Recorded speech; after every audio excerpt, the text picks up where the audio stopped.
Hi everybody. I hope all the other participants can hear me. Somebody do a yes on the chat. Yes? Yes, thank you so much.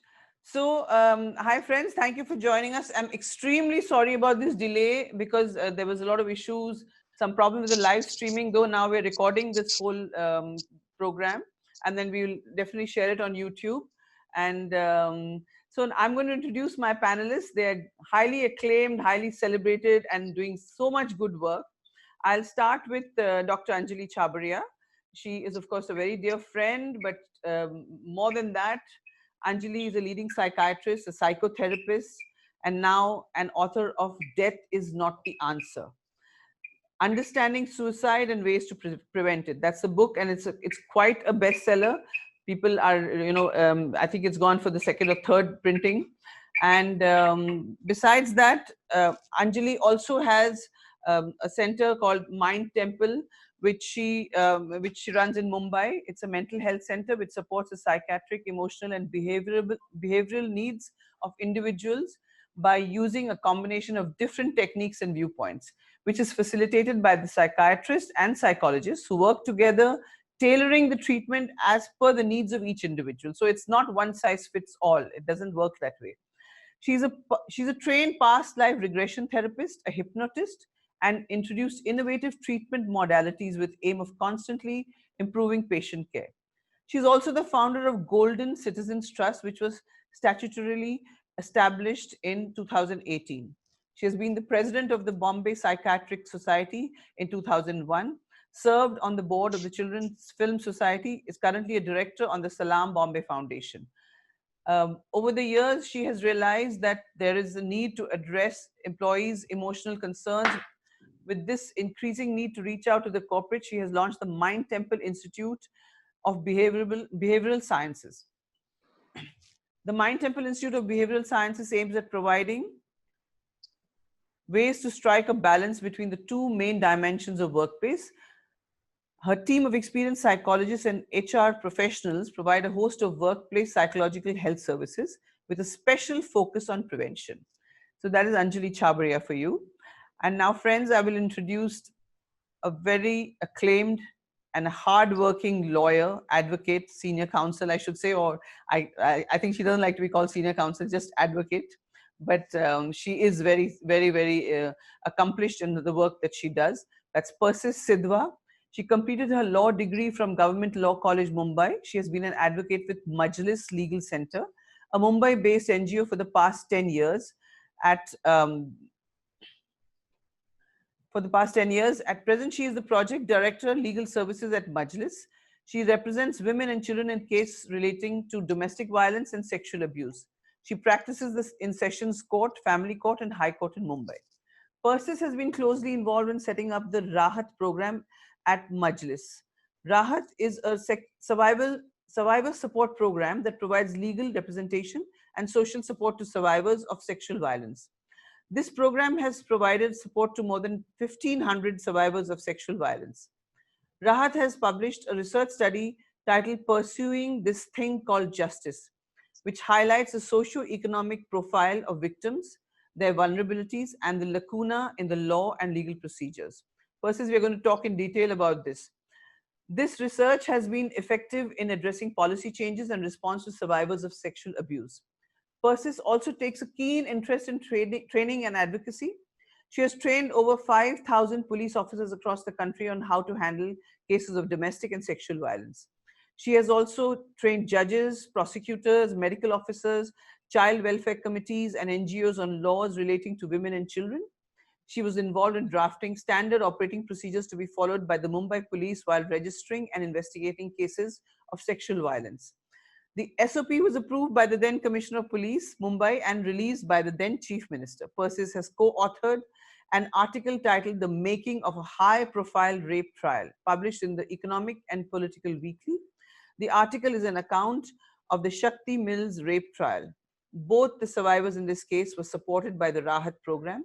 She's also authored an article titled Off with Their Heads in the Wire, which she in where she criticizes the imposition of death penalty in cases of sexual violence. So, friends, coming back to all of you now, I am going to ask Anjali ji to first start off, because one of the most important things about domestic violence, I mean, at the initial stages, is the mental torture that a person goes through. And Dr. Anjali, I'd like you to really elaborate on what are the causes of domestic violence. Domestic violence happens between man and woman, woman and man, child and parents, or any other person in the family who can inflict domestic violence on a person. Also, elderlies are violated constantly and abused. There's mental abuse, there's physical abuse, there's verbal abuse. So please tell us about it. Thank you, Kunika. I'm really, really happy to be here with two strong and fantastic women. Kunika she just describes, she's the epitome of a woman, and I think the more I say about her, every time I meet her, I find, a new aspect to her personality. Oh, and I'm so happy to meet Persis as well. And this topic that you've chosen today is so important. you know we've all heard about farmer suicides, right? And each one of us here knows about farmer suicides. What I'm going to tell you, that when I wrote the book about That Is Not the Answer, I realized that 25 times more housewives commit suicide than farmers. So 25 times the number of farmers are housewives. Okay. And the cause being domestic violence. Okay.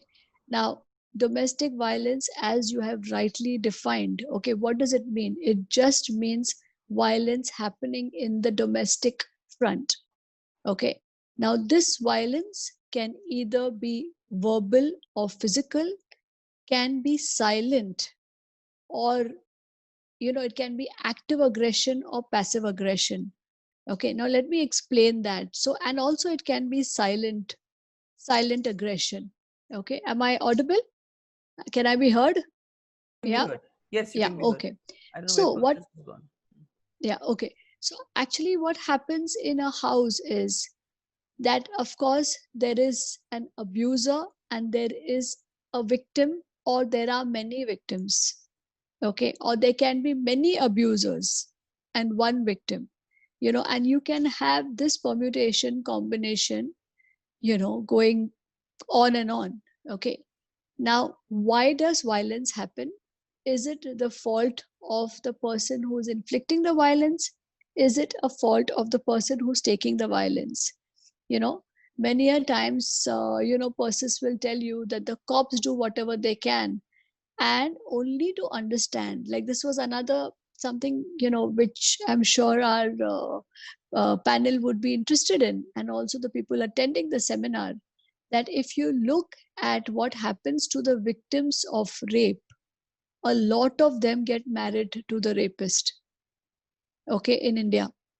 And the reason being, whether it is in our culture that, oh, you've had sex with a man, now you better marry him, or whether it is the rape is happening by somebody, which we also know, sexual violence does not happen, is not, of course it can happen, a stranger can violate you sexually, but many of the times sexual violence is also happening in the house. So So domestic domestic, violence, when okay, sorry. yeah. Sorry. So domestic violence includes all these things. It can include the silent treatment that a girl is getting or a boy is getting. Okay, let's not try and make it gender biased, but we see more cases. Like, for example, this reminds me of this girl who got married. The boy was a homosexual. Okay, he was forced to marry her. Okay, and she came to me one day and she said, listen, my husband is not having sex with me, so please, can you help me out? So I asked her what kind of help you want, because it's very important to understand, when people are coming to us, what are their expectations. And she said, no, I want to have sex with him. Okay, so I said, so when I called the husband and I asked him a direct question, and he said, yes, I am homosexual, but I got married because my parents Parent forced pressure. me to do so. Okay. So I told him, why don't you tell her this? And this girl for months on end would come and say, no, you tell me something, because see, we are not supposed to break a person's Mhm. confidentiality. So I wanted him to tell her. Okay. And I could see the way this girl was getting so tortured, because she felt whatever advances she was making towards the husband. And when she spoke to her own parents about it, they said, oh, you must not be luring him enough. Okay. And so did her husband's parents. So one day I called the husband's parents and I said, what do you think is happening? No, no, doctor, don't you think it's equally the girl's fault? Okay, so why, when I'm talking about a woman over here, because still in our country, I know men are abused, and there are a lot of, there are a lot of groups who are fighting for their rights. But when we talk about domestic violence, it's more often the woman in the house. Of course, children also become a part of it. I'm so glad you also brought about the topic of elderly abuse, which Yes. is so important. Elderly neglect is very, very common. There are, matlab, naam ke vaste, there are 6 people in the house. But who even says a good morning or a good evening to the elderly? No, And it and is very typical. Yeah, more detailed violence against them, in the sense that if they can't eat a particular food, and अगर right, वो कहते हैं ये मुझे नहीं पसंद है, तो वो that will, they'll still, if they cook that food, they won't cook something special for the elderly right, person. right, Not only right, that, the other choices of the elderly. Also, there are a lot of elderly parents who write there because they prepare. Sometimes the children pressurize them. He write my name on the property, and once the name right, is on the property, they are absolutely discarded. So that is right, another kind of abuse. Also, I want to touch on the point of Anjali, on the point of men getting abused. So a financial abuse, like in the sense, a lot of men and a lot of men, they are very nice, and when they get married, they put their women's name in the on the papers of the house, and then they also the joint bank accounts. There are women who sometimes don't care, and they just keep spending money, not realizing that it's a big mental pressure. Of course, there can be a man who would be very conjuice and be very stringent with his money, but sometimes right, I've seen that there are women who don't care. They just go shopping, the credit card bill comes, and men are under huge pressure because of that. So right, that's like a right, financial pressure or mental torture because of that. Also, men go through mental torture when they're swinging between their mother and father and their wife, and because they've got children, they don't want the home to break. That's a very, very, right, that's very torturing. So can right, you tell us right. something about that? Do you Yeah, get yeah. men coming over and Yes, yes. yes, yes. Yes, I have, of course, I have men who are, also complaining about all the issues that you brought up, you know, where they feel that either their spouse is not sensitive to the pressures that they are facing, or has her own agenda. We also see how the laws have been used against men, whether it is seeking divorce immediately after marriage or even later, and by abusing the law and putting people behind bars, or not allowing the man to meet the child, No, you that is know, terrible. Yes. even though he's been a good father, but that's the only thing that they can do. So what happens is that there are a lot of issues that take place, and what we see is, and see, the problem with men is that many a times they feel extremely shy or embarrassed to talk about it. They can't share because they feel, who do we share with? Hmm. I can't share with my friends. My friends will say, what Make fun nonsense, of me or something like that. Yeah. yeah, either make fun of me, and because of that they silently suffer. And that is why, world over, you will see that men have more heart attacks, men have more heart related issues. Mm-hmm. In fact, even today, even in the COVID, you will see more men than women suffering. The hospital wards, when we try to get a bed, you'll say that, you'll find out that it's easier to get a bed for a woman than for a man, because and men are having silent strokes. Mm. So what Well, there's happens huge is pressure because of there's a COVID. lot of pressure on emotionally on men, you know and Also, many of the times they can't talk about it. hmm. Also now, because of the COVID situation, everybody's living together in Yes. the house. You know, Mumbai houses are not really big. I mean, if you have a 5 crore house, there's on likelihood is that you only have 2 bedrooms or 2.5 bedrooms. You know, Right. so and so everybody can't afford that much, and so a lot of people are living together. Even in the big households, they're all living together. All of a sudden, 30 days or 90 days, 75 days, you're all together, and then you're like getting on each other's nerves. On top of that, there's so much of stress about job loss, about cut in salaries, the school fees are not being reduced, you know, and there are other pressures, EMIs are there to pay. So this also could cause domestic violence. Of course, I will talk about this with Persis also in detail, but uh, what is it that a person can do to control themselves when they want to get violent or they get angry, or what is it? So first of all, what we need to do is we need to understand the source of the violence. Okay. Now, is it something that happens, without any provocation, with provocation, under the influence of alcohol or drugs? Okay. So there are a lot of permutation combinations over here. Okay. Now, what happens is if we look at why does someone get violent? Okay. Are they going through some kind of a pressure? Hmm. Are they which they're not able to express or assertively talk about? Okay, like for example, if a person is feeling pressurized but says that, listen, this is what I am feeling and I'm getting very angry with you. Okay, that is one way of expressing anger. Okay, versus someone who's trying to control and then Burst. lashes out at a small thing. Okay, of course there are personality types. As a psychiatrist, I would like to say there are personality types who can get angry very easily, whose Mm. threshold is very very low. What we call as a low frustration tolerance. That means their ability to tolerate a situation is extremely low, versus a psychiatric disorder. For example, say schizophrenia, in which a person may get agitated and lose control, you know or may respond to hallucinations and become violent. Okay, and then of course substance abuse, people who are used to taking, like when alcohol was not available, there was a lot of aggression, lot of domestic violence going on, because these were addicts who needed their daily fix of alcohol. you know Yeah. so there are a lot of factors.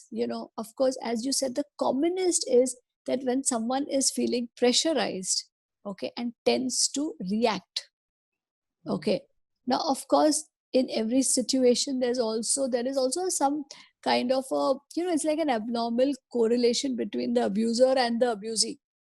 Okay, so for example, that if like many a times when a couple comes to me for violence, for domestic violence, and when you go into it, what we are trying to do is we are trying to make the person who is being abused, first of all we ask them whether they want to be in the relationship or not, and why they want to be in the relationship. Many of the times it may be, oh, but I'm financially dependent, Yeah, yeah, of course. And children are you there. know Mm. and there are children. Okay, so what we also try to do is see if we can make the balance a little more equal.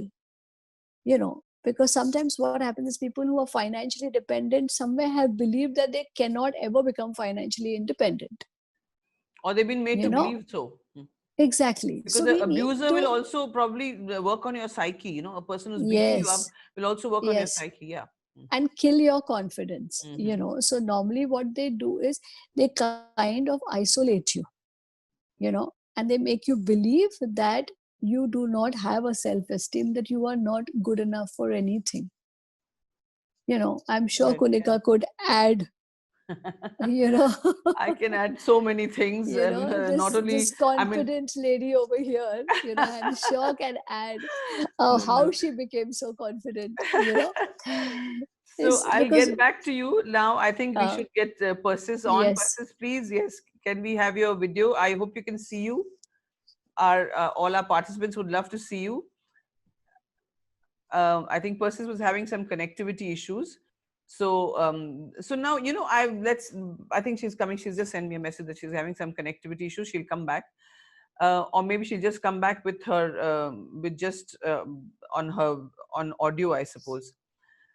So what I was saying is, you know, this there are in the COVID situation which we are facing right now, there are one-off incidents of violence where a man would hit out, or a woman would hit out, or a working woman who's working from home, no house help, has so many So pressures. much And as pressure. a Indian society, you know, people expect कि ज्यादातर लोग समझते हैं कि लड़कियों को ही काम करना चाहिए. कुछ तो बेचारे मर्दों को सिखाया भी नहीं जाता है काम करना, बिकॉज माँ बाप ने ऐसे पाल पोस के बड़ा किया है कि नहीं नहीं तुमको किचन में नहीं जाना है. So when they face these kind of situations, even a woman could lash out, you know. She could lash out. She could probably misbehave with an elderly person. So we've got Persis back here. So these sporadic incidents cannot be considered domestic violence, or they are considered. I think I'll ask this question to Persis. Persis, can you hear me? Persis, can you hear me? Persis is there, but for some reason. So I'll let's. I think I when she speaks up, I'll. Persis, can you hear me? I can see her, but I can't hear her. So these sporadic incidents, they would not be considered domestic violence, or you would still consider this domestic violence, or you would say that a person has it inside them, then only they can be violent. Because I know people who have so much patience and they just don't behave violent. So is it, will you term this person as a mental, physical abuser if such kind of violence happens? So see, definitely now, with however we term them, basically what happens is, why is the person coming to see you? Are they coming to help themselves? Because I've had in now 27, 28 years of experience, there are people who come and tell me, I thought I was very calm and I lost control. Okay, now losing control under stress can happen to anyone, and how they are expressing. Now, also the degree of the violence, right? Now, if someone has got frustrated and just reacted by yelling or screaming, it's a one-time reaction. Okay, and then understood it, realized it, and apologized for it. Okay, but if somebody does this on a daily basis, okay, so what we do is, when somebody comes to us, we try and understand, okay, what is the problem, what is the origin of the problem, how often is it been happening, and whether they feel what they feel about it, and what do the other people feel about it. Okay. Many of the times it's like, if you've just reacted once, okay, people around will say, oh, I'm so sorry, I think we pushed you. So I'll ask, yeah, Hmm. I get that. So you don't know whether you'll turn, but I'll ask Persis, if there's an incident of a singular violent incident, by the law, can that be like, for example, in the movie Thappad, Yes. where the person, she got one slap and she was very angry about it. So Persis, we were talking about domestic violence during COVID. We'll start with that, and then you can carry on and tell us about the other, other people that come to you, or the other people that you've helped. Yes. Yeah, thanks, Persis. Yeah, sorry, Konika, I've kept my video off. Yeah, because my internet's a little unstable. No problem. Yeah, so just a couple of things. So one is that coming to your question that, if there is one slap, does that constitute violence? So the law is very clear that it could be continuous violence, which can be in long-term marriages where, the wife has faced violence for 10 years, 20 years, and that obviously constitutes domestic violence. At the same time, the law is also very clear that a single incident of violence is also domestic violence. So even a single incident, if a woman has been beaten or in any other form of violence, that would be domestic violence under the law.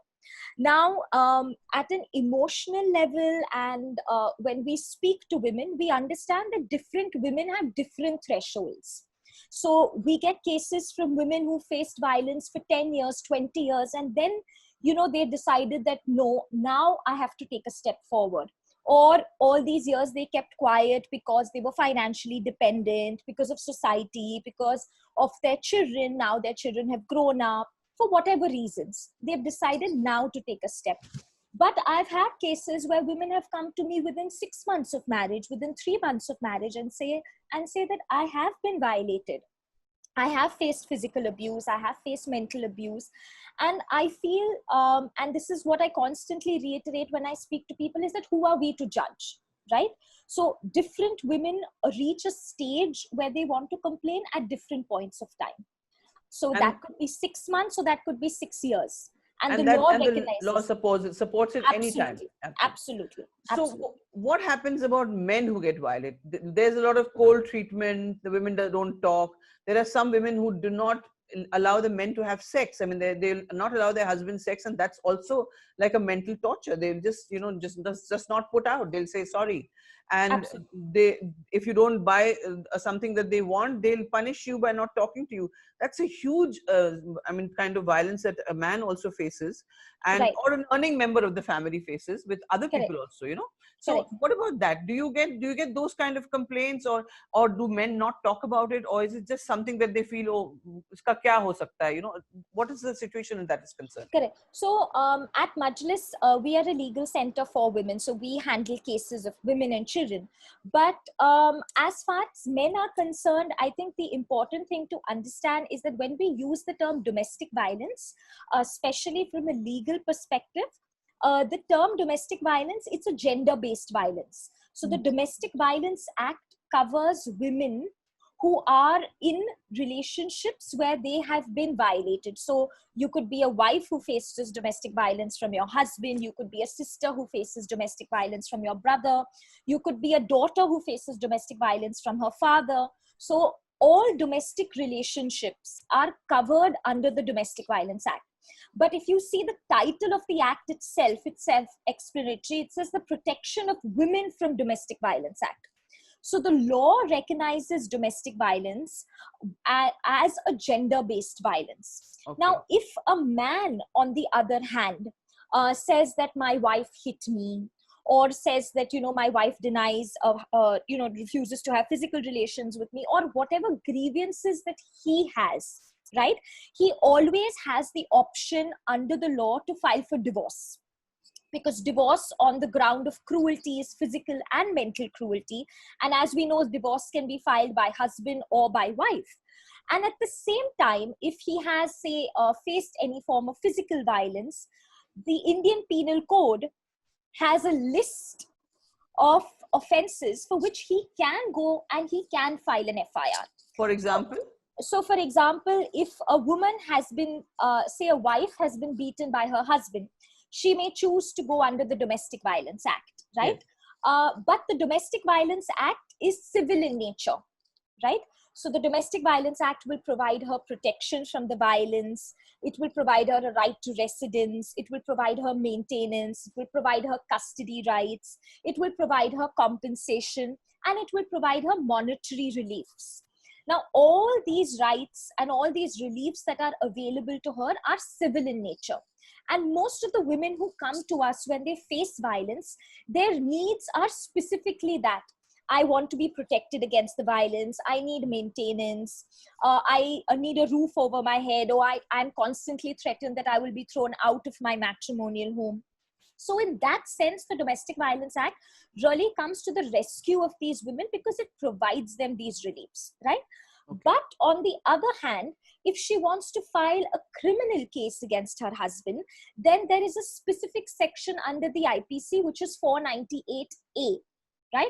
Now, 498A is again gendered, right? A wife can file an FIR under 498A against her husband and his relatives for physical and mental cruelty or for dowry harassment. These are the components under 498A.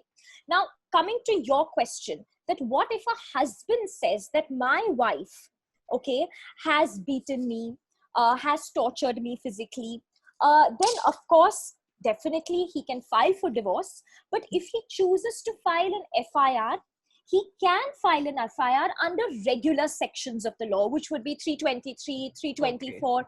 The regular sections. IPC. IPC sections, nobody can prevent that. So when people say that, men don't have recourse under the law, I don't think that is true. They definitely have the recourse to divorce because that is available to men and women. And they have general IPC sections which are available to them. Domestic violence being gender-based, based on the fact that, there is a certain level of patriarchy that very much still exists in our society. Domestic violence is a gendered crime. That is why the act restricts itself to women, but men have equal legal recourse, I would say. Okay. So when you said it's only for, I mean, the Domestic Violence Act is for the women. So then what if a grandfather Yes. is being abused mentally or physically by anyone? Then again, he only has recourse in the IPC, right? He can also go under the Senior Citizens Act. All So right. we now have a very well structured law for senior citizens. Implementation of the law is slowly picking up like any other act. But for senior citizens, there's an absolute separate act. It's the Senior Citizens Welfare and Maintenance Act. And it covers all forms of physical violence, mental violence, even the fact that, one of the observations, which was very important that you made right in the beginning, that, someone get certain properties from their parents, and after getting the property they go ahead and they're violent towards their parents, or they don't take care of their parents. And there have been some very progressive orders from these tribunals, where the tribunals have actually ordered that the parent get back that property from the child. Yes, So, there are cases like that. Yes. Yes. So obviously, you transfer property to your son or to your child in the belief that they will take care of you in their old age and in your old age. And if they don't, you can approach the tribunal and there is recourse there. All right. So what happens in a gay relationship when there are two same-sex partners, and if they, because somehow even after Section 377 has been decriminalized, we will be obviously doing a big webinar on that a few days later. But since we're talking about domestic violence, it's now they can have two consenting adults can be together even if they're of the same sex. They can even marry. I don't know whether the law recognizes their marriage in India, because I don't think it does. So now if they're together under one roof in a relationship, as you said, relationship is the criteria. And what is their recourse for domestic violence? So see, as I said, the Domestic Violence Act covers relationships broadly in three categories. Relationships out of marriage. Now, in a gay relationship in India, marriages will not be recognized. So they will not fall into that category because they cannot be a relationship in marriage. Then there's relationship through biological relations. So for example, if a son is beating his mother. Now, again, a gay relationship would not fall in that category. Absolutely and not. Then there are relationships through adoption, where, there are adoptive parents who are subsequently violated, or a child who wants their rights from an adoptive parent. So as of now, where the Domestic Violence Act stands, it would not per se cover people in gay relationships because they don't fall under these broad categories. But again, for example, if there are two men who are in a gay relationship and one of them physically assaults the other, they can go under the IPC, and based on the offense, an FIR can be registered. So they can seek assistance. Yeah, but the sad part is when they go, I will come to you after I'll go to Anjali now, but this and then come to you about the police and the other challenges that you face. Yes. One of the challenges is when you go to the police station and you say that you were beaten up by this person who you're in a relationship with the same sex. The humiliation is terrible. Absolutely, I agree with that. I agree. Humiliation is terrible. I agree. So, and Anjali, I want to come to you to ask you. There has been a question anonymously asked, that somebody had slapped his wife once and she is angry with him and he really wants her back. What would you say to that person if he has to, how would he emotionally tackle this situation? Reach out to her. He really wants, yeah. So I think it's important to, first of all, see communication is the only way out. Okay. Now communication, many times people feel, oh, I've had a verbal communication. Okay. But even writing it down, sometimes, if you send a note to a person, and of course, if it is a one slap, why did the slap happen? Okay. Has he been threatening her for many days? And then that was an eventual slap, that broke her back. So that is what we need to see. Now, if it is, so many a times I get such requests where people say that, my spouse has left me and I realize I made a mistake and I want the spouse back, and can you help me? So first what we do is we do an in-depth analysis of the person to find out that why they did what they did, and at the same time, we also do an analysis of the other person. For example, like suppose he's really feeling the guilt, he's really feeling the remorse, and he has really repented for it, and he has communicated that. Many of the times people are not so mean. People forgive and forget, and especially in marriages, a Absolutely. lot of marriages, people forgive and forget. They say, ki, okay, when I could have made a mistake. And I have seen relationships where the girl may come back and say that, when I've been staying away, and even this staying apart for a year, which a lot of people used to feel, oh, why stay apart for a year? But I think there is sense in that, because when you stay apart, initially when your anger dies down, you also understand where you have gone wrong, you know. So I think introspection, working on yourself, and then communicating to the other person is the way ahead. And of course, giving her time. Many a times people feel, oh, I have said sorry means you should forgive me right now. You're not giving the other person time to heal. Mm-hmm. Okay. So you mean you will just give time and maybe that will work? No, That give time and work on yourself. No, because you don't want, see, sometimes it's happened for the first time, but what do we tell people? If it's happened once, it can happen again. You that's understand? So the person needs to analyze why it's happened, introspect, work on himself. Is he suffering from some impulse control disorder? Or mm. And it's, also if he's got a patriarchal kind of mindset, which was what yes, was in the movie which we saw in Thappad. The guy right, thought that the women have to be a certain way, because right, of his right. conditioning made out by his parents. So I want to ask, I don't know which of you want to take this question, but this is a very nice, interesting question that asked by Professor Sandeep Savalkar. What is the difference between domestic violence, spousal violence, and intimate partner violence? I'll let the lawyer answer that, because it seems to be a very Also, she's law-like giving you the question. tough questions. Ah? Just to explain, legally, the term only domestic violence has been defined. So, in India, as late as 2005, we got the Domestic Violence Act. And what the Domestic Violence Act covers is physical violence, mental violence, economic violence. It covers sexual violence, verbal violence, and emotional violence. So all forms of violence have been recognized as domestic violence for the first time in 2005.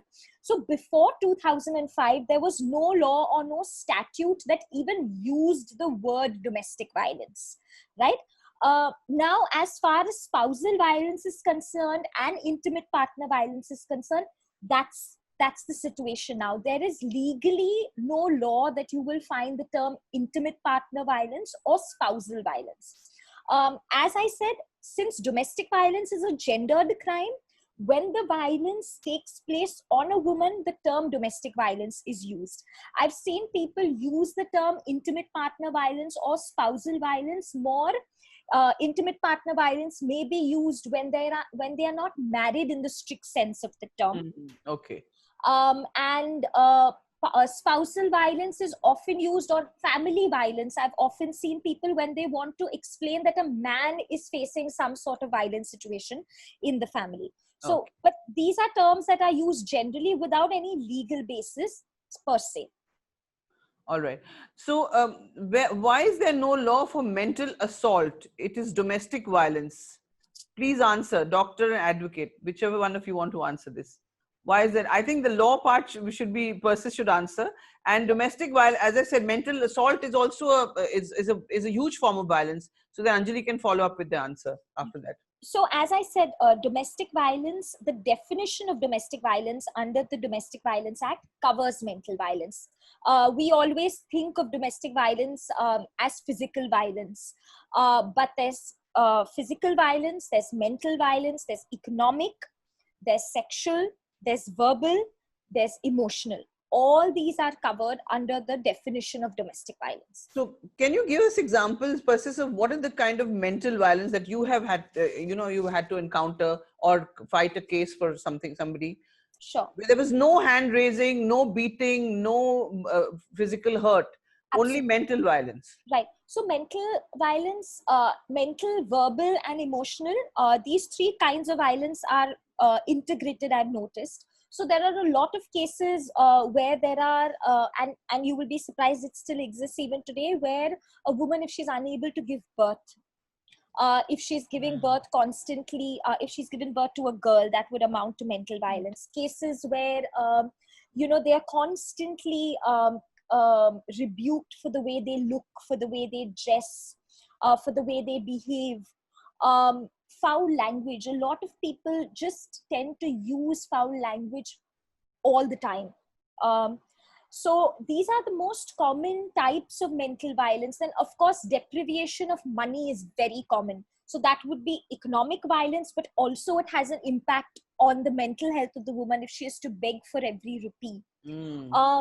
Similarly, I think all kinds of violence are integrated with mental violence. So we have cases, where women are forced to do sexual acts that they don't want to do, or where women are forced to, see pornography, or women are forced to do certain acts in the presence of their children, or they're constantly harassed for not bringing enough from their home, for not earning enough, for not earning at all, or why do you have a job, quit your job. So there is an entire gamut of violence, and all these sort of integrate with each other.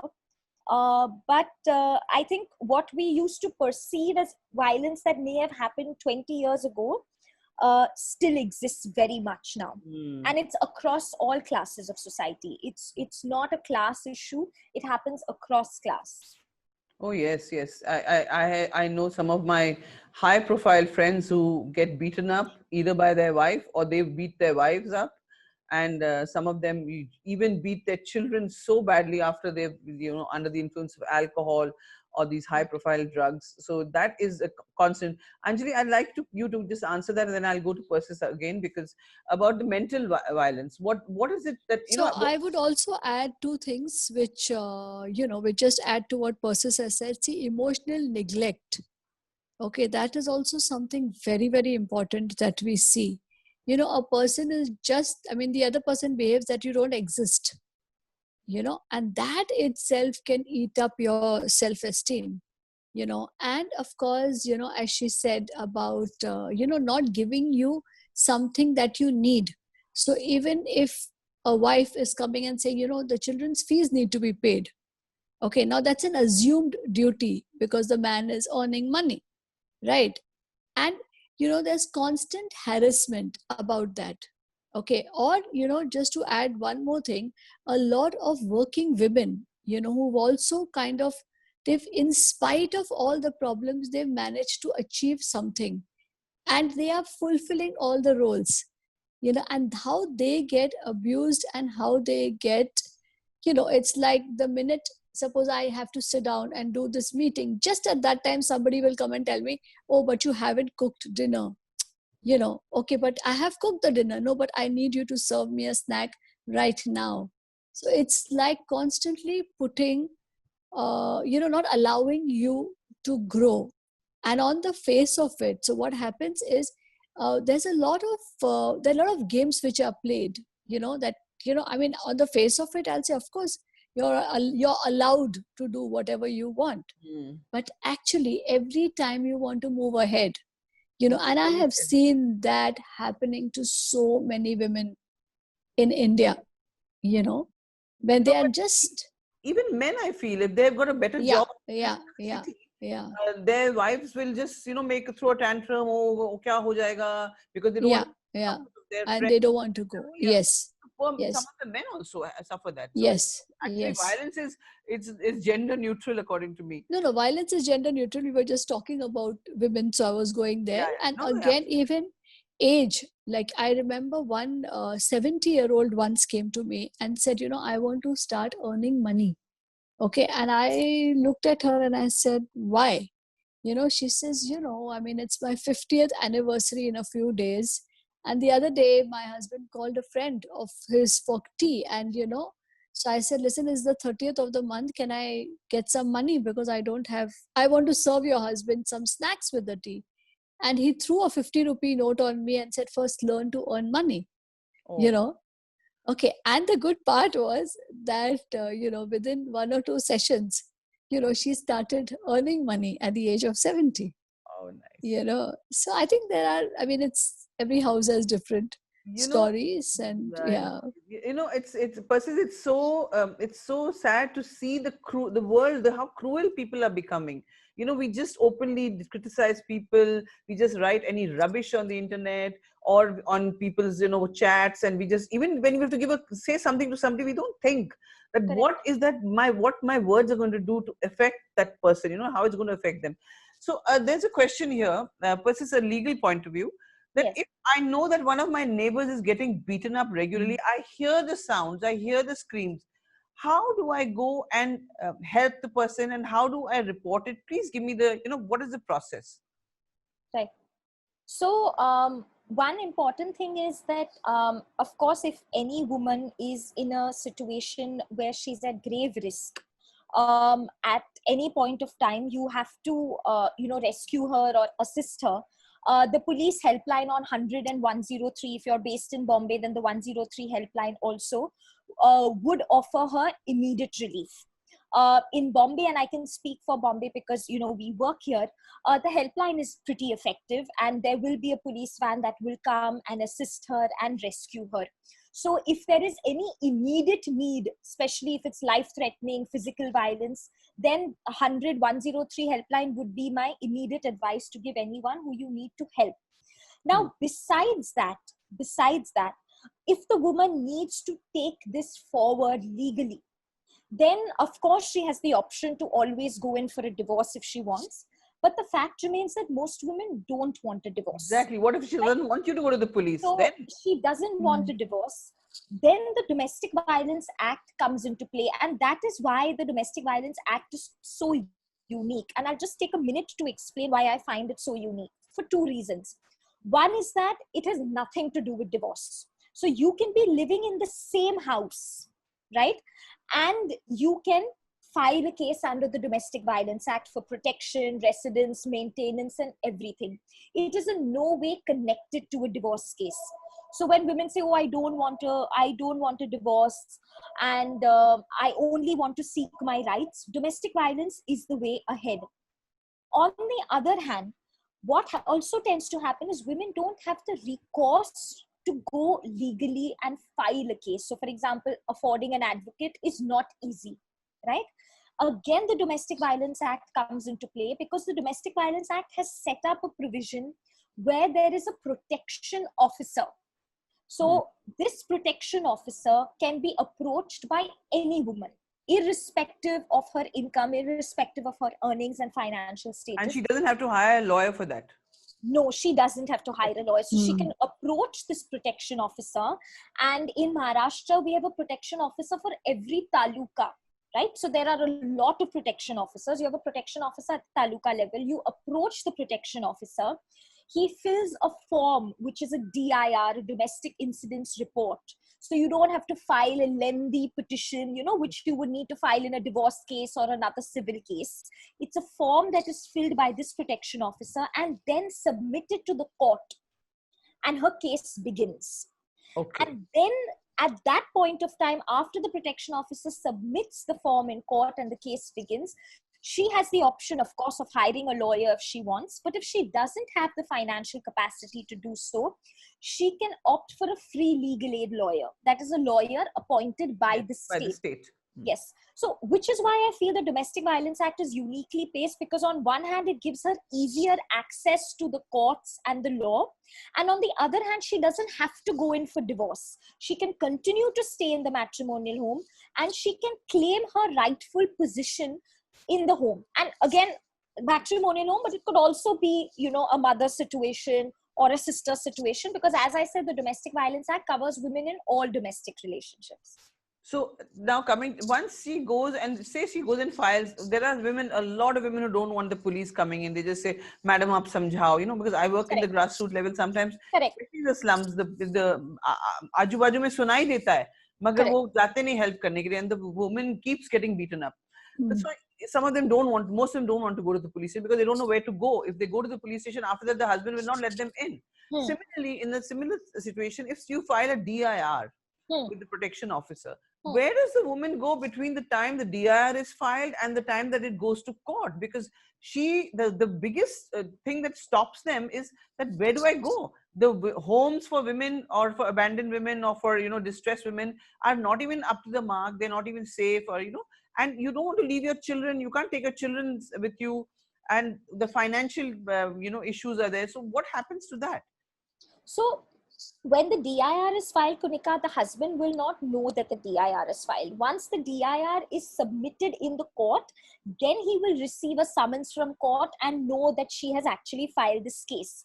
Now, this is why the DV Act is so important, because in urgent cases, you can even get an ad interim or an ex parte order saying that I should not be thrown out of my matrimonial home. I think the issue with a lot of women that I have seen over the years is that one is that they are not aware of their rights. And when they are aware of their rights, they are unaware how to exercise these rights. So to explain to a woman, you have the right to reside in your matrimonial home. Your husband may threaten that he'll throw you out, but he cannot throw you out because legally you have a right to reside. You have to believe that you have that right to reside. You have to stand up to the fact that if he threatens to throw you out or if he's physically trying to throw you out of the house, you will stand up to that violence. If she is out of the house, she can gain entry back into the house through the Domestic Violence Act. Okay. So all these options are definitely available to her. And what is important is that I think women need to understand that they have to exercise these rights. That is important. And you can help a woman only once she has made up her mind that she actually wants to, yeah. And I think Dr. Chhabria will agree with me that, women come and they take advice and then they come back after 2 years. So she'll come and tell me, 2 years ago I met you and you told me this. Now I am ready to go ahead. Yeah, the atmosphere is not conducive enough for people. So also I think society needs to be sensitized. Anjali, I'm coming to you. Yeah. Society needs to be sensitized about how to handle domestic violence, which is happening, which doesn't need to go to the police station. You can even counsel people. And also somebody has said that the Domestic Violence Act is so theoretical. The protection officers are not available. So a lot of people have these kind of grievances. My question now to Anjali is from participant. Why does a person not act against domestic violence? It's clearly bad for a person, but what goes on in a mind that tells her or him not to act on it? Before I address this question, I want to add one thing. Okay. Now, many a times, like if I have an elderly woman, say for example, who is being abused by her daughter-in-law, okay, or by her son, what I have done is I've helped her to identify neighbors who she will just give a missed call to, and the neighbors come to the house, a strong neighbor in the building, because she doesn't want to go to the cops. She knows, she doesn't want the cops to come home, but she still wants peace. Okay. So what we've done is, in a few cases, either we've got the neighbors to come home and saying ki sab theek hai na, aapke ghar se awaaz aa rahi thi, just that much. Okay, so that by the pressure of the neighbors, there is some peace in the house. In one instant, we told the neighbor to call the cops, who came up and said that we were just taking rounds and we heard some noises from your house. Okay, now these are small, solutions. In one case, I've actually had a meeting of the wives of alcoholics in a slum. Okay. And I kind of told them to have a camaraderie bond between all of them, so that if there was one person who was getting abused, there would be 6 women who would enter that house and say, you cannot beat her. Okay. Just kind of, and when this started happening, somewhere the message started going across that, you can't mess with these women, Or once when the cops landed up in the senior citizen's house and the senior citizen sitting there, I have not done anything. You understand? So these are, some solutions that you need to find, Now coming to why do people tolerate abuse? Okay, whether it is man, woman, child. Okay. Now what happens is some people are more peace-loving than the others. Okay. Some people have issues of dependence. Some people just don't like to confront. Okay. And then there are also those who keep making excuses for the behavior of the abuser. Yeah, You that's a know, big thing. Yes. yeah, that मैंने ऐसे oh, किया, अरे पर मुझे भी ऐसा नहीं करना चाहिए था. Yes, you're right. yes. Okay. So typically, if you have someone who's narcissistic, okay, and who is abusing the other person, now that person has convinced you that, you know, because you did not give me food at the right temperature, I abused you. Okay. Or because you did not talk to me nicely, I abused you. Okay. Now who's going to gauge that? Right? So what happens is, so somewhere the victim, you know, keeps thinking that it is his or her fault and keeps working on themselves. Okay. And what happens is, by the time you realize that no, it's not my fault. Okay. And that is where you spoke about the final thappad, which, you know, changes the person. You know, or the other lady who said that, you know, he threw the 50 rupees on me. And I said, nothing, I don't want more now. Now I'm going to do something about it. You know, and The of final course, straw. the final straw. So also what happens is that, you know, in many conditions, people, you know, you and I know that people don't want to go to the cops.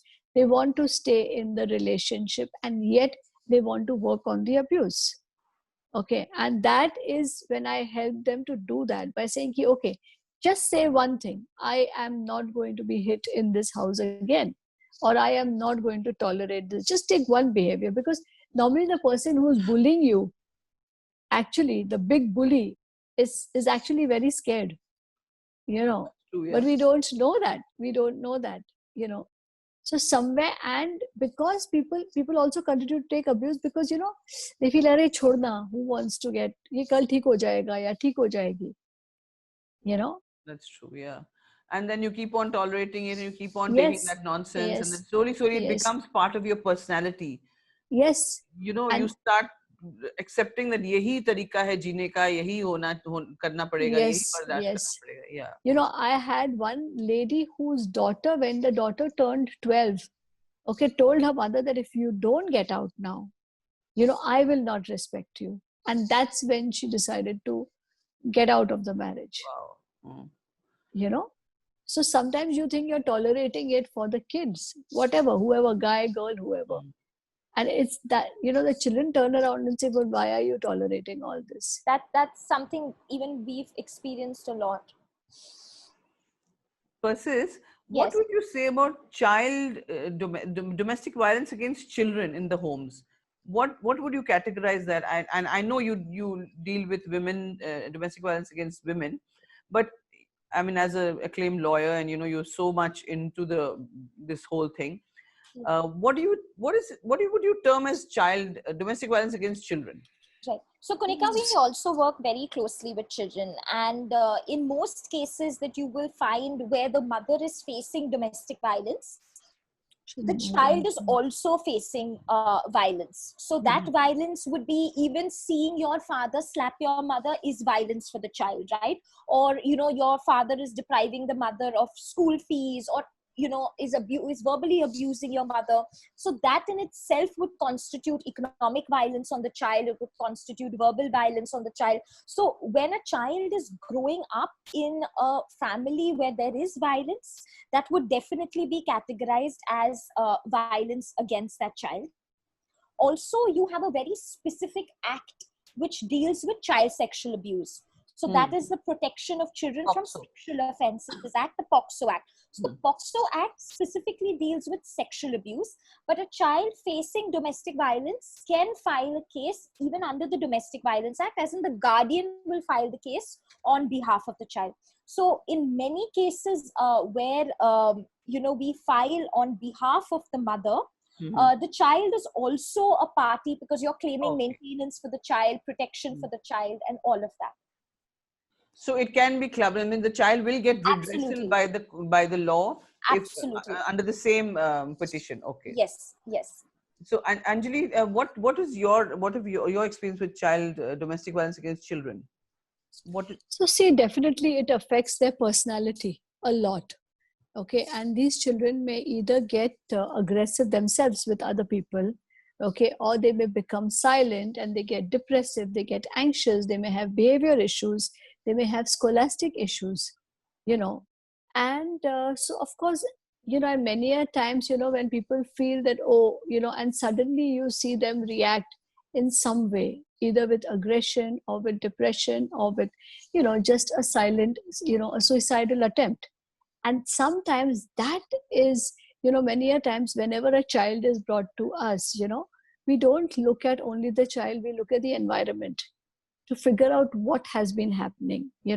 I remember a 3-year-old kid who came to me because they said, oh, she started stammering. Oh. Okay. And I just asked her, I said, what's your name? And she turned around and said, listen, Sunaina. And that's all she had to say. My God.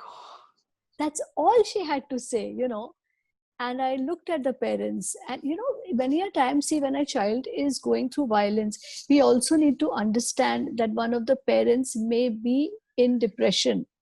Okay, because psychiatric disorders may only come across as violence. Okay, and psychiatric disorders are so common in our country. 1 out of 7 people, 1 out of 8 people is suffering from something. And people, there's so much stigma, there's a lack of awareness, there's a lack of knowledge.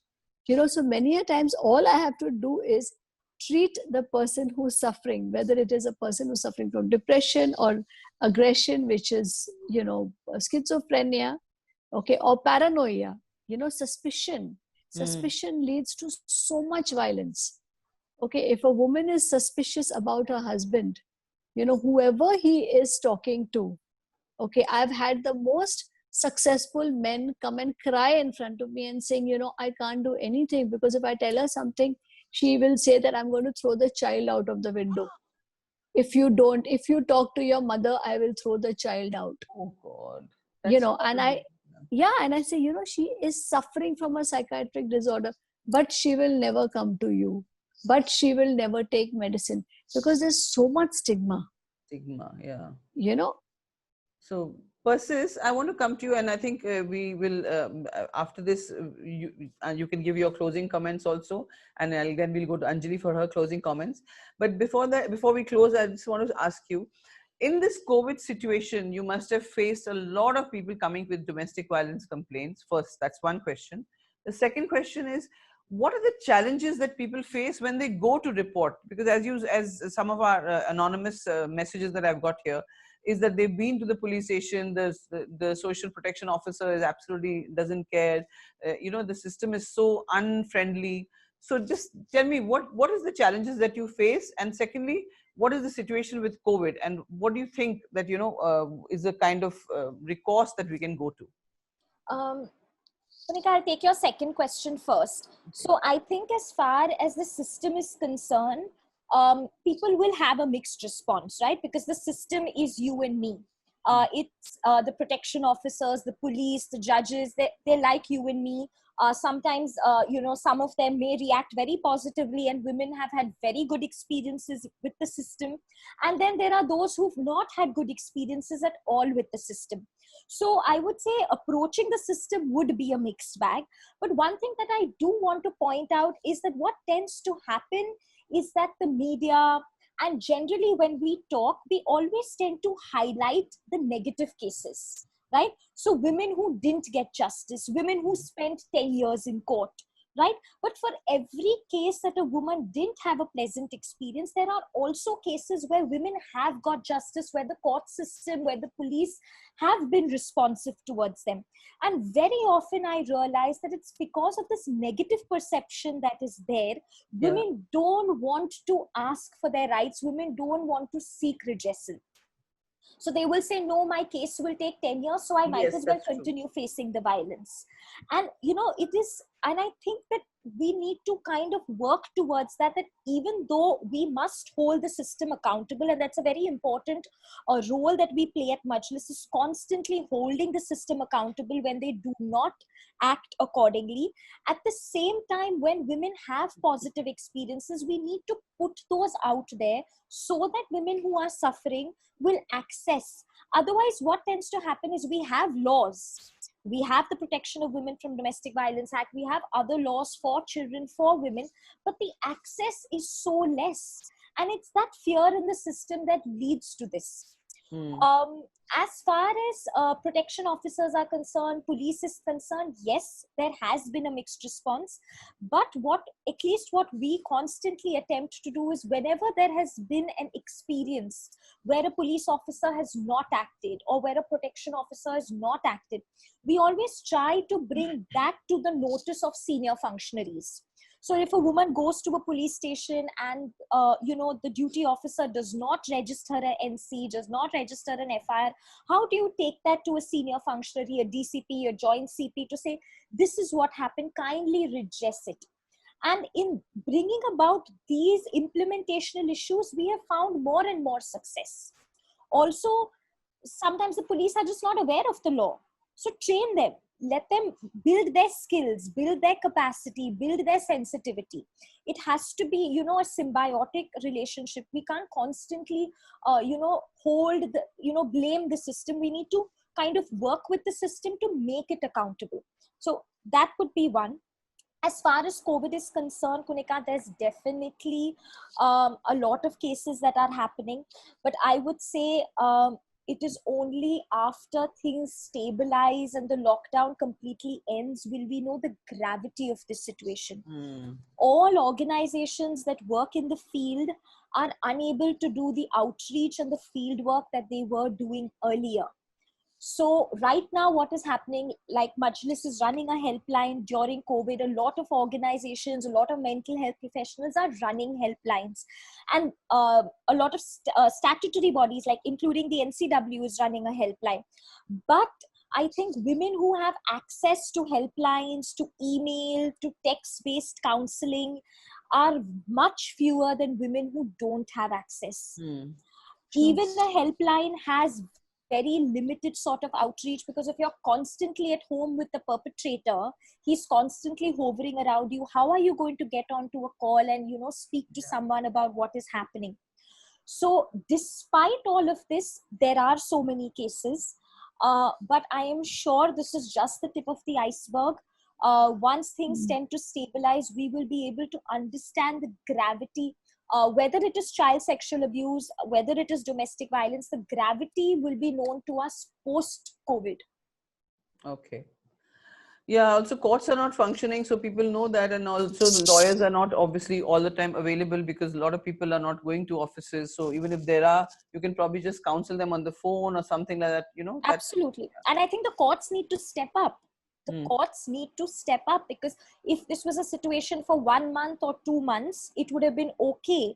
But now courts need to quickly start moving into the online space. Yeah, because even today, courts expect people to go physically, and people are reluctant. Like women are reluctant. A woman who called me a few days ago she needed to go to the police station, but she couldn't, because she's saying, I'm staying with my aged parents and my 2 children. If I go to a police station, I will be risking everybody in my house. That's true. Yeah. So I think we need to quickly, the system needs to adapt to the situation and make justice more accessible. Let's hope. Well, we're just hoping now. Lastly, Persis, is there anything else you'd like to say besides this? Because then I'm going for closing comments to Anjali No, also. I'm good. So thank you so much. Persis, but stay with us. We are not disconnecting as yet. No. Anjali, what is your, I want to ask you before you leave, what is that advice you'd like to give to parents to not create wife beaters or abusers? When they're growing up, when the children are growing up, what is that advice you'd like to say? And what is the personalities that they should look out for? Okay, this is a personality which could later on become an abuser or can create victims. I think respecting every human being is very, very important. Respecting people. Okay. And also, when you're saying is what is the kind of personality that people should look out for is, sometimes what happens is that people feel that, the suspicious variety, many a times what happens is suspicious people come across as very possessive people. So initially the person gets attracted and saying, oh my God, this one wants to know every minute of my day, only to know later. Tell me about it. This one is suspicious, So I think we need to be, so anything that doesn't fall into the normal category, You know, so when someone wants to be over possessive of you, wants to know every little detail of what you are, I would say please be a little careful of such people, you know. Okay. Okay. What But about parents? for parents, what I would definitely say is that, you know, if you tolerate abuse, you're teaching the child that it's okay to tolerate abuse. Okay.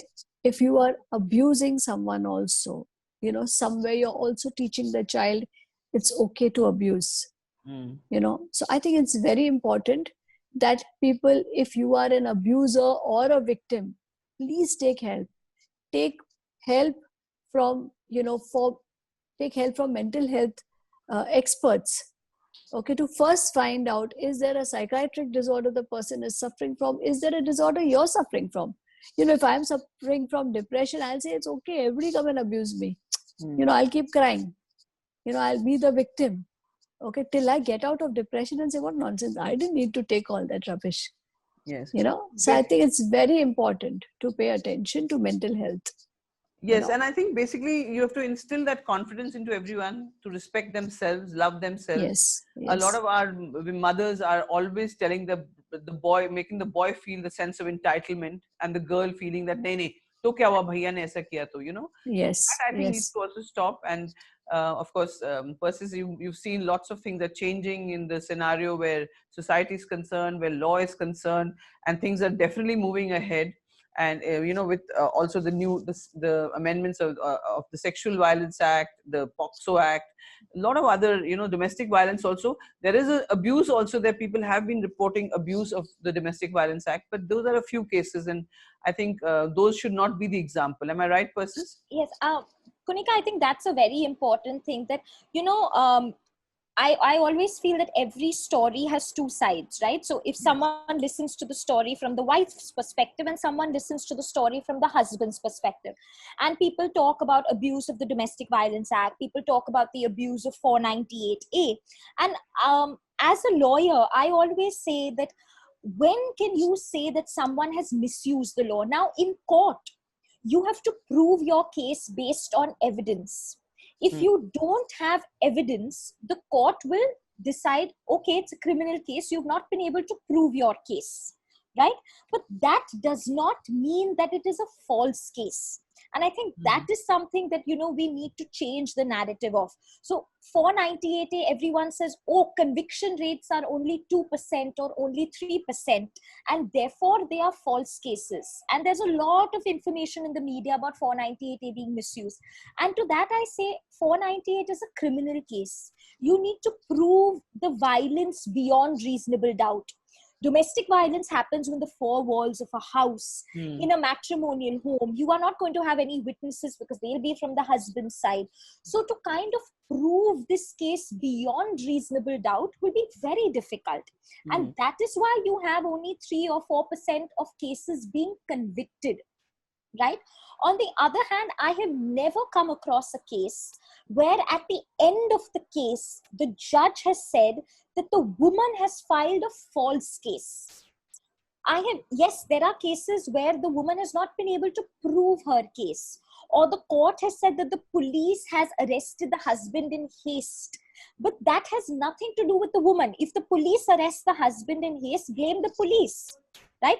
That is overstepping by police of their duties, right? So somewhere down the line, I think we need to kind of understand this in a more technical term, that misuse of a law can be said that when a judge says that prosecute this woman, she has filed a false case. Which has not happened. That has not happened. I have not come across any such judgment.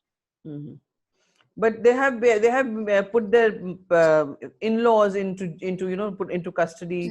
They forced them to go into custody because they've, you know, falsely implicated them, or because they know that is going to affect the man the most. That has happened, yes. But yes, Kunika, but then again, a woman can't arrest the in-laws, right? It is the police who has to arrest. So it is that particular officer who has acted against the norms. He's acted against the law. He should not have arrested a senior citizen, or there was not adequate evidence for him to arrest. So action can definitely be taken against such an errant officer.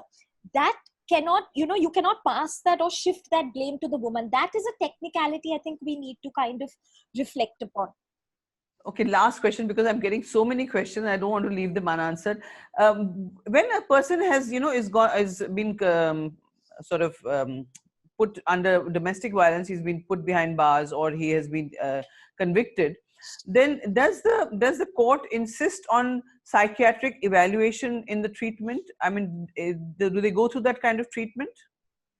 Are they supposed to go to psychiatric counseling to get over that?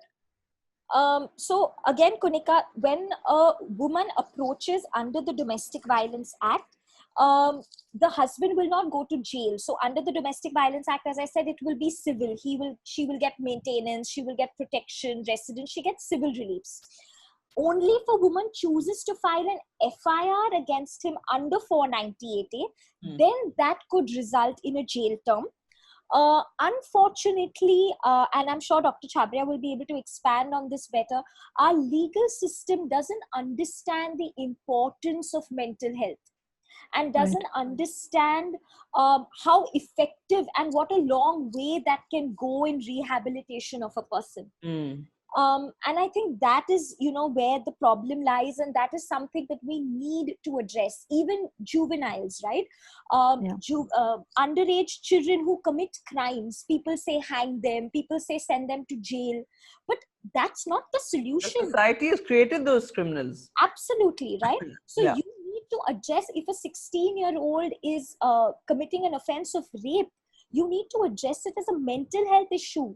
Sending that 16-year-old to an adult jail will criminalize him even further, right? So I think the system needs to understand the importance of mental health. I think that is very critical. It doesn't happen, it should happen.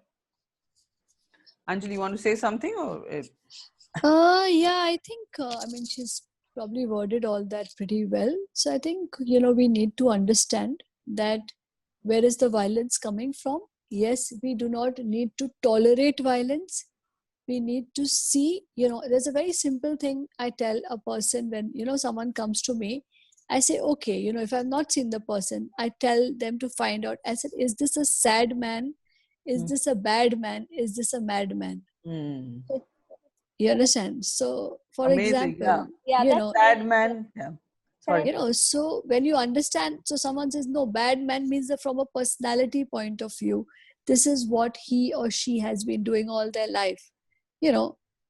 Doctor, basically he's a good man, but when he gets irritated, so we're talking about a sad man, and I don't know why he does it. There's no provocation.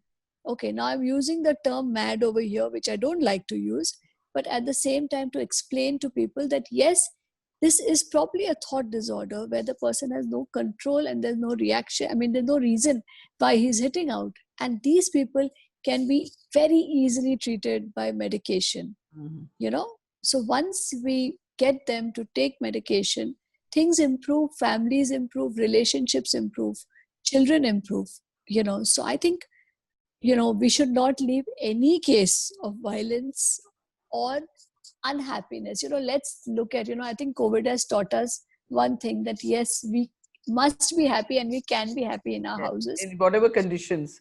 Yes. So I will, sorry, you want to say something? No, that's it. So I think we should strive towards that. Thank you so much, all of you. I'm so sorry about all the people who could not join online during this because there's some problem with my YouTube channel, but I will be sharing the link with Advocate Persis Sidhwa and Dr. Anjali Chhabria, and I will be posting it on my social media. Please do see it because it's very important information. And to completely, to sum up the whole conversation, first of all, from Dr. Saab's point of view, please don't tolerate abuse. Parents, please bring up your children to teach them to respect others, to respect themselves, love themselves. Hi, Persis. Thank you for showing us your face. I decided that in the last 5 minutes. And from Persis's connection goes. From Persis's point of view, I'd like to say that what she has said, that look, you have a redressal. There's a law for women and for children for the redressal. Please do not tolerate violence, domestic violence of any kind, even elderly people. And as for men are concerned, even you have a redressal in the IPC. Please don't tolerate any kind of violence. And then let's just be kind to each other. Everyone is going through their own battles, their own striving. So let's just be kind to each other. And with this, I want to say thank you, lots of love, and thank you to my wonderful panelists and all the participants who were with us till the end. Thank you so much. Thank you, Thank you. Kunika. Thank you. Thank you, Dr. Chabria. Thank you.